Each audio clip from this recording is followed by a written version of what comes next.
नमस्कार, स्वागत है आपका हमारे चैनल पर। मैं हूं आपके साथ शिप्रा सैनी।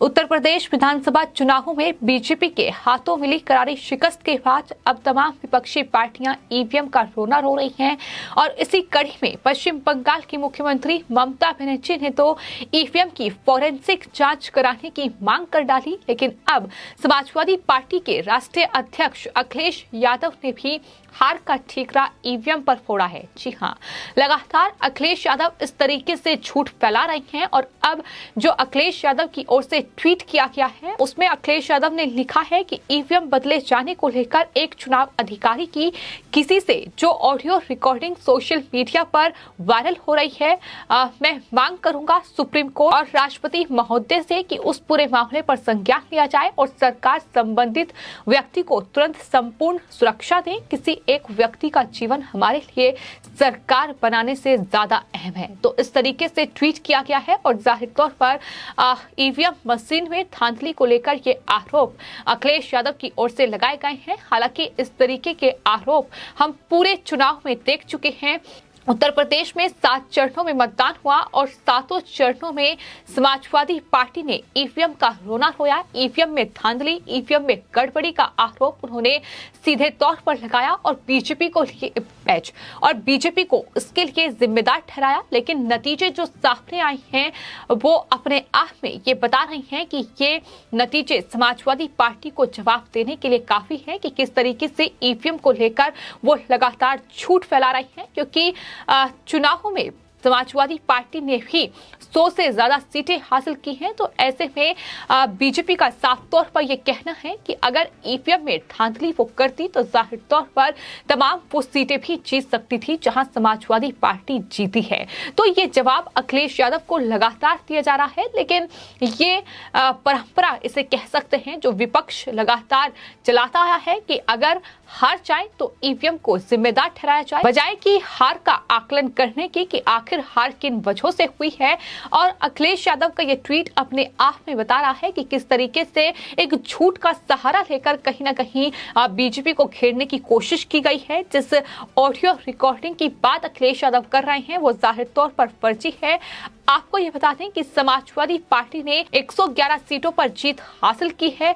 करहल विधानसभा सीट जिस पर अखिलेश यादव जीते हैं, लेकिन अखिलेश यादव आजमगढ़ से सांसद हैं। तो ऐसे में खबर ये भी सामने आ चुकी है कि अखिलेश यादव अब करहल विधानसभा सीट छोड़ेंगे, यानी वहां से जो वो विधायक चुने गए हैं वो अपनी विधानसभा सीट छोड़ देंगे। और जाहिर तौर पर अगर ऐसा होता है तो करहल सीट पर उपचुनाव होगा।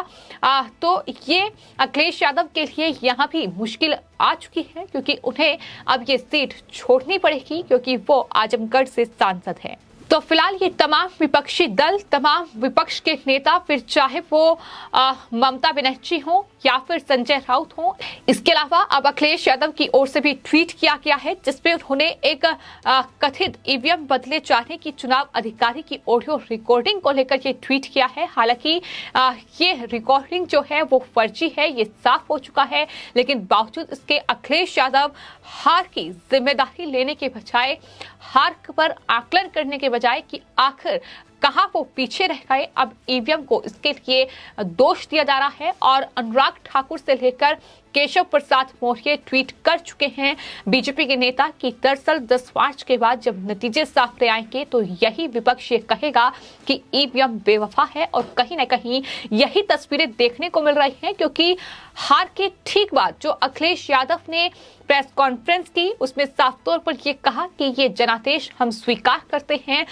बेहद साधारण तरीके से उन्होंने ये कहा। लेकिन उसके बाद जो अब ट्वीट किया है तो कहीं ना कहीं वो इस और साफ तौर पर इशारा कर रहे हैं कि बीजेपी ने ईवीएम में गड़बड़ी की है, ये आरोप उन्होंने लगाया है। तो इस तरीके से आरोप लगाकर कहीं ना कहीं खुद को पाक साफ दिखाने की ये कोशिश जारी है। हालांकि ये लगातार समाजवादी पार्टी इस पूरे चुनाव में कर रही है। लेकिन जिस तरीके से समाजवादी पार्टी जीत का दावा कर रही थी और समाजवादी पार्टी ने कई पार्टियों के साथ उत्तर प्रदेश में गठबंधन भी किया था, जिसमें आरएलडी है, जिसमें एनसीपी है। कई पार्टियां थी, छोटी पार्टियां, जिनके साथ गठबंधन करके अलग अलग इलाकों में उत्तर प्रदेश के जातीय समीकरण के आधार पर वोट बैंक जुटाने की कोशिश की गई। लेकिन बीजेपी ने जो जीत हासिल की है उसमें जो यादव का गढ़ है, जो मुलायम सिंह यादव का गढ़ है, उसमें ही सेंध लगा ली है। और सिर्फ इतना ही नहीं, ममता बनर्जी ने जिस तरीके से वाराणसी में बयान दिया, जिस तरीके से बयानबाजी की, मुख्यमंत्री योगी आदित्यनाथ के खिलाफ बयानबाजी की, प्रधानमंत्री के खिलाफ बयानबाजी की, उसका खामियाजा अखिलेश यादव को इन चुनावों में भुगतना पड़ा है। क्योंकि जो अखिलेश यादव ममता बनर्जी के सहारे तुष्टीकरण की राजनीति करना चाह रहे थे, कहीं ना कहीं उसे बड़ा झटका लगा है। और खबर तो ये भी सामने आ रही है कि समाजवादी पार्टी के कुछ नेता ऐसे हैं जो अपनी सीट की हार के लिए ममता बनर्जी को जिम्मेदार ठहरा रही हैं। ममता बनर्जी चुनाव प्रचार करने के लिए पहुंची, ये भी समाजवादी पार्टी की हार की एक बड़ी वजह है। ये भी समाजवादी पार्टी के नेता कह रहे हैं, ये भी बयान सामने आए हैं। क्योंकि जिस तरीके की बयानबाजी समाजवादी पार्टी की ओर से की गई, जिस तरीके से तमाम नेताओं के बयान सामने आए, जिस तरीके से दागी नेताओं ने बेतुकी बयानबाजी की, उसका खामियाजा उत्तर प्रदेश विधानसभा चुनाव नतीजों में समाजवादी पार्टी को भुगतना पड़ा है। तो फिलहाल हार से सबक लेने की बजाय जिस तरीके से अखिलेश यादव ईवीएम को जिम्मेदार ठहरा रहे हैं, इसमें कोई चौंकने वाली बात नहीं है। क्योंकि 7 चरण का मतदान उत्तर प्रदेश में हुआ है और पहले चरण से लेकर 7 चरण तक, यानी आखिर तक हमने ये देखा कि हर जगहों पर, हर जिले में उत्तर प्रदेश के जहां मतदान हुआ है, वहां समाजवादी पार्टी के नेता, समाजवादी पार्टी के कार्यकर्ताओं ने ईवीएम में धांधली का आरोप लगाया है, ईवीएम में गड़बड़ी का आरोप लगाया है। आरोप तो यहाँ तक भी लगाए गए थे, बटन साइकिल पर दबा रहे हैं लेकिन पर्ची बीजेपी यानी कमल की निकल रही है, इस तरीके के आरोप भी लगाए गए थे।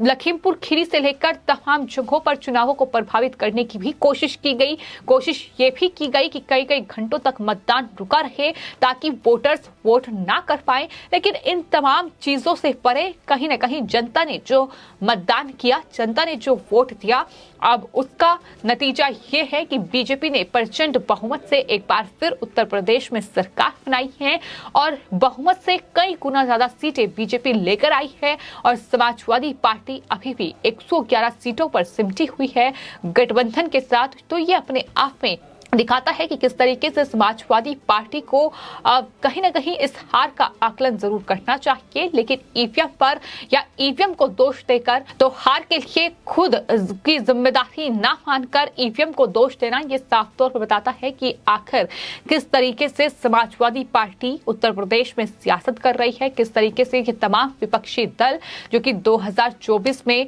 देश के प्रधानमंत्री नरेंद्र मोदी को हराने का सपना देख रहे हैं, जो कहीं ना कहीं उत्तर प्रदेश के जरिए ही एक माहौल बनाने की कोशिश की गई। और इसी कड़ी में ममता बनर्जी से लेकर समाजवादी पार्टी के राष्ट्रीय अध्यक्ष अखिलेश यादव से लेकर राकेश टिकैत जैसे आंदोलनजीवियों के बयान सामने आए, जिसमें उन्होंने यहां तक कहा कि किसान इस बार सबक सिखा देगा।